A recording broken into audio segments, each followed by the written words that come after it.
बिस्मिल्लाहिर्रहमानिर्रहीम अस्सलाम वालेकुम। मेरा नाम डॉक्टर एहसन है and this is the part 2 video on motility in bacteria. आज हम बात करेंगे स्पायरोकीटल मूवमेंट ऑफ बैक्टीरिया के बारे में। ठीक है। स्पायरोकीटल मूवमेंट जो होती है ना वो स्पायरोकीट बैक्टीरिया के अंदर होती है। ठीक है। और स्पायरोकीट बैक्टीरिया जो है ना उनके अंदर मुख्तलिफ किस्म की मूवमेंट होती है, जैसे कि फ्लेक्सिंग मूवमेंट हो गई, स्पिनिंग मूवमेंट हो गई, फ्री स्विमिंग मूवमेंट हो गई एंड क्रीपिंग मूवमेंट हो गई। अब बेसिकली स्पायरोकीट जो है ना वो कुछ ऐसे होते हैं। ठीक है। अब फ्लेक्सिंग मूवमेंट में क्या होता है कि बैक्टीरिया की ये वाली टिप और बैक्टीरिया की ये वाली टिप आपस में बिल्कुल करीब आ जाते हैं। ठीक है। फ्लेक्सिंग में ऐसा होता है कि ये बैक्टीरिया कुछ ऐसे हो जाता है, बिल्कुल आपस में करीब आ जाता है। ठीक है। और उसके बाद फिर से यूं एक्सपेंड कर जाता है। Okay. This is the flexing movement. और स्पिनिंग मूवमेंट में क्या होता है कि ये जो बैक्टीरिया है ना ये यूं स्पिन करता रहता है, रोटेट करता रहता है, जिसकी वजह से ये आगे मूव करता है। Then we have the free swimming movement. ठीक है। अगर स्पायरोकीट्स जो है ना अगर पानी में है तो वो पानी के अंदर फ्री स्विमिंग मूवमेंट वाली मूवमेंट परफॉर्म करेंगे। Then we have the creeping movement. Creeping movement में क्या होता है कि स्पायरोकीट जो है ना किसी भी सरफेस के ऊपर होंगे। ठीक है। Suppose this is the surface and this is the spirochete. ठीक है। स्पायरोकीट क्या करेंगे इसके अंदर इस सरफेस के ऊपर बेसिकली क्रीपिंग मूवमेंट परफॉर्म करेंगे। ठीक है। यानी कि यूं वैसे क्रीप होते चले जाएंगे, ऐसे रेंगते हुए आगे चले जाएंगे। Okay. This is the creeping movement. As they are flexible and helical bacteria lack flagella. ठीक है।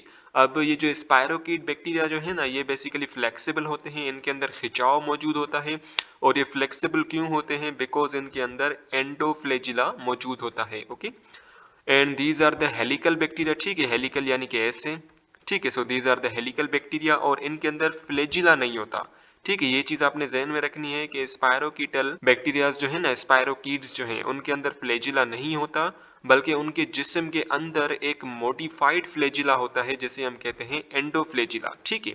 इसी एंडोफ्लेजिला को हम एक्सियल फिब्रिल भी कह सकते हैं या हम इसे पेरिप्लाज्मिक फ्लेजिला भी कह सकते हैं। Okay. Just within the cell envelope, they have a flagella-like structure which are known as periplasmic flagella. अब बेसिकली आप इस डायग्राम के ऊपर फोकस करें। This is the spirochete. ठीक है। ये बेसिकली क्या है? This is the spirochete. और हमने क्या किया कि स्पायरोकीट को यहाँ से काटा और इसका ये पार्ट जो है ना अब हम इसको मैग्नीफाई करके देख रहे हैं। Okay. This is the cell membrane. ये जो आप देख रहे हो ना this is the cell membrane and this is the outer membrane. और ये वाला जो पूरा आप स्ट्रक्चर देख रहे हो ना ये वाला, दिस इज द एंडोफ्लेजिला। ठीक है। ये बेसिकली क्या है? पूरा का पूरा एंडोफ्लेजिला है। ओके। और ये एंडोफ्लेजिला क्या है? This is the modified flagella. और इसी की वजह से क्या होता है कि जो स्पायरोकीट्स जो है ना वो आगे मूव करते हैं। ओके। इन्हीं एंडोफ्लेजिला की वजह से, इन्हीं एक्सियल फिब्रिल की वजह से स्पायरोकीटल बैक्टीरिया जो है ना उनके अंदर मूवमेंट परफॉर्म होती है। Okay. Then we have the gliding movement. ठीक है। ग्लाइडिंग मूवमेंट जो है ना ये साइनोबैक्टीरिया के अंदर परफॉर्म की जाती है। ठीक है। एंड माइकोप्लाज्मा स्पीशीज जो है बैक्टीरिया की उनके अंदर परफॉर्म की जाती है। ठीक है। साइनोबैक्टीरिया जैसे कि Cytophaga. Okay. Cytophaga this is the cyanobacteria. इसके अंदर ग्लाइडिंग मूवमेंट परफॉर्म की जाती है। अब ग्लाइडिंग मूवमेंट में होता है ऐसा है कि suppose this is the cyanobacteria and this is the surface. ठीक है। ये बेसिकली क्या है? कोई सरफेस है। अब साइनोबैक्टीरिया क्या करेगा कि इसके अंदर एक मॉडिफाइड प्रोटीन्स होती हैं। ठीक है। इसके अंदर एक खास प्रोटीन्स होती हैं जो कि इसके मूवमेंट में रिस्पॉन्सिबल होती हैं। Okay. These are the proteins. Okay. अब ये साइनोबैक्टीरिया क्या करेगा? ये एक स्लाइमी लिक्विड जो है ना ये सिक्रिएट करेगा। ठीक है। ये इसको अपनी बॉडी से बाहर निकालेगा। ठीक है। और ये क्या करेगा कि इसी स्लाइमी सिक्रीशन की वजह से ये जो साइनोबैक्टीरिया है ना इस सरफेस के साथ चिपक जाएगा। ठीक है। ये जो स्लाइमी सिक्रीशन है ना ये एज अ ग्लू की तरह एक्ट कर रहा है। ये एक साइनोबैक्टीरिया को, ये इस साइनोबैक्टीरिया को सरफेस के साथ चिपका रहा है। ओके।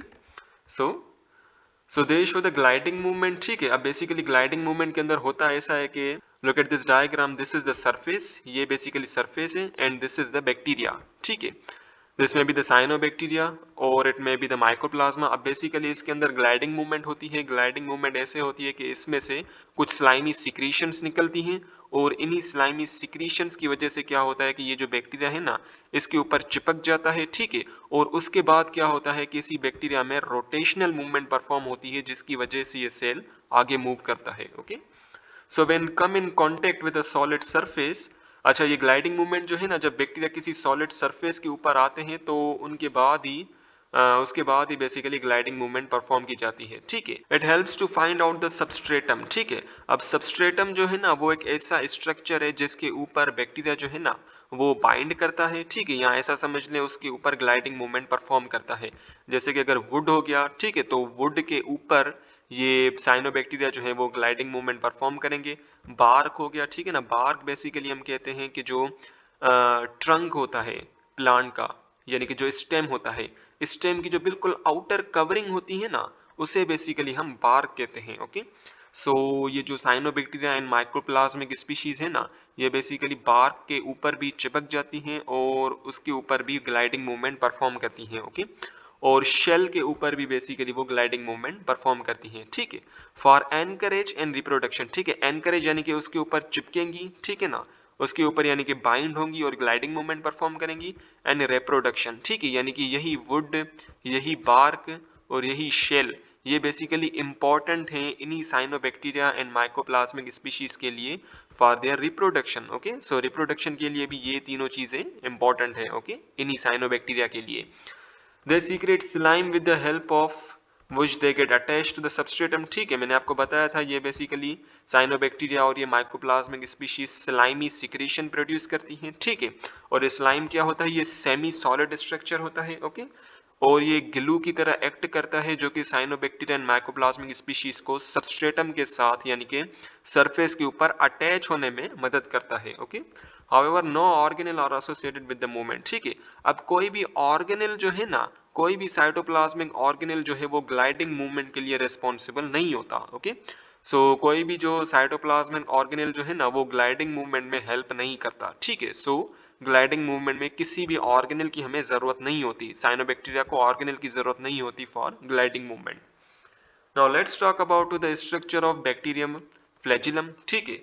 अब जो फ्लैजिला होता है ना बैक्टीरिया का, उसके पास तीन पार्ट्स होते हैं। Number one is the basal body, okay. So look at this diagram, this entire जो आप पूरा देख रहे हो ना, this is the flagella, okay. So ये वाला जो स्ट्रक्चर देख रहे हो, this is the basal body of flagella, ठीक है। और ये जो आप पर्पल से देख रहे हो, this is the hook of flagella. और ये जो आप येलो से देख रहे हो, this is the filament of flagella, ठीक है। सो फ्लैजिला के पास बेसिकली तीन पार्ट्स होते हैं, ओके। सो बैक्टीरियल फिलामेंट और लॉन्ग थिन, ठीक है ना, बैक्टीरियल फिलामेंट जो है ना वो बेसिकली लॉन्ग होते हैं, ठीक है ना, पतले होते हैं। एंड विप लाइक अपेंडेज, ठीक है। विप बेसिकली हम कहते हैं फ्लेक्सिबल रॉड लाइक स्ट्रक्चर, ठीक है। रॉड यानी कि एक ऐसा रॉड लाइक स्ट्रक्चर जो कि फ्लेक्सिबल हो, ठीक है, जिसमें खिंचाव मौजूद हो। रॉड लाइक अपेंडेजेस, ठीक है। अपेंडेजेस बेसिकली हम कहते हैं बाहों को और टांगों को। सो बैक्टीरिया की जो बाहें और टांगे हैं वो बेसिकली क्या है, फ्लैजिला है, okay. that move the bacteria towards nutrient and other attractants, ठीक है। और इन्हीं फ्लैजिला की वजह से बैक्टीरिया जो है ना वो न्यूट्रिएंट की तरफ मूव करता है, okay. So suppose this is the bacteria and this is the nutrition, okay. So इन्हीं फ्लैजिला की वजह से क्या होगा, ये बैक्टीरिया जो है ना इसी न्यूट्रिशन की तरफ इसी न्यूट्रिएंट की तरफ मूव करेगा, ओके। एंड अदर अट्रैक्टेंट्स, ठीक है, यानी कि ऐसे मॉलिक्यूल जो कि बैक्टीरिया को अट्रैक्ट करें, ओके। सो उनकी तरफ भी बैक्टीरिया क्या करेगा, मूव करेगा। Flagellum is made up of protein called flagellin, ठीक है। फ्लैजिला जो है ना वो फ्लैजिलिन प्रोटीन से बना हुआ है, ओके। और फ्लैजिला जो है ना उसके पास तीन पार्ट्स होते हैं, एक उसके पास हुक होता है, एक फिलामेंट होता है और बेजल बॉडी होती है, ओके। और जो वाइडेस्ट पोर्शन है ना, the wide region at the base of the filament is called a hook, ठीक है। ये जो हुक है ना, so this is the wide portion, ठीक है। हुक जो है ना ये बेसिकली एक वाइड पोर्शन है जो कि फ्लैजिला के बेस पे पाया जाता है, ठीक है, यानी कि बिल्कुल नीचे पाया जाता है, just above the basal body. And it is different in structure than that of filament, ठीक है। इसका बेसिकली जो स्ट्रक्चर होता है, इसका जो केमिकल कंपोजिशन होता है ना, वो फिलामेंट से मुख्तलिफ होता है, okay. So filament, this is the longer part of flagellum. Hook connect filament to the motor portion of the flagellum called the basal body, ठीक है। अब ये जो हुक है ना, ये वाला हुक, ये इस फिलामेंट को बेजल बॉडी के साथ कनेक्ट कर रहा है। और बेजल बॉडी को हम मोटर पोर्शन भी कहते हैं। मोटर पोर्शन क्यों कहा, बिकॉज ये बेजल बॉडी जो है ना ये यूं रोटेट करेगी ऐसे, और इसी की रोटेशन की वजह से क्या होगा, ये जो फिलामेंट है ना ये भी रोटेट करेगा। Okay, the basal body anchored in the cytoplasmic membrane and the cell wall. ठीक है, बेसल बॉडी जो है ना ये सेल वॉल और साइटोप्लाज्म के साथ अटैच्ड होती है। ठीक है, so suppose this is the bacteria, this is cell membrane, this is the nucleus and this is a cell wall.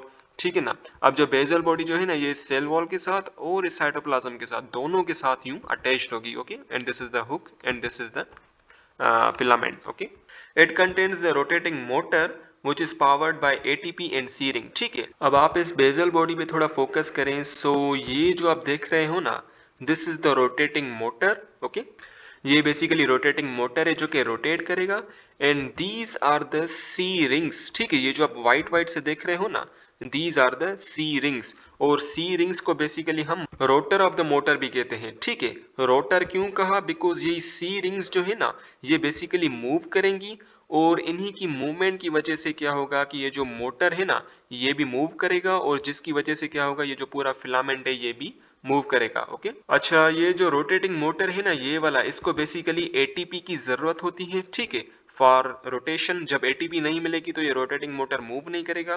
The C ring is a proteinaceous cup shape structure and attached to cytoplasmic side of the basal body. अच्छा, basically ये जो सी ring है ना ये protein से बना हुआ है। ठीक है, और ये कप शेप्ड स्ट्रक्चर है। ठीक है, जस्ट लाइक दिस, और ये cytoplasmic side of basal body से अटैच्ड है, यानी कि suppose this is the basal body, ये बेसिकली बेसल बॉडी है, तो ये जो सी रिंग है ना ये साइटोप्लाज्मिक वाली साइड पे होगा। ठीक है, यानी कि साइटोप्लाज्म वाली साइड पे होगा। Okay, and work as a rotor of the motor. ठीक है, रोटर बेसिकली हम कहते हैं कि ऐसा ऑब्जेक्ट जो कि मूव करे। ओके, सो जो सी शेप्ड स्ट्रक्चर है ना ये बेसिकली मूव करेंगे, जिनकी वजह से क्या होगा कि ये जो रोटेटिंग मोटर है ये भी मूव करेगा और ये जो पूरा फिलामेंट है ना ये भी मूव करेगा। ओके,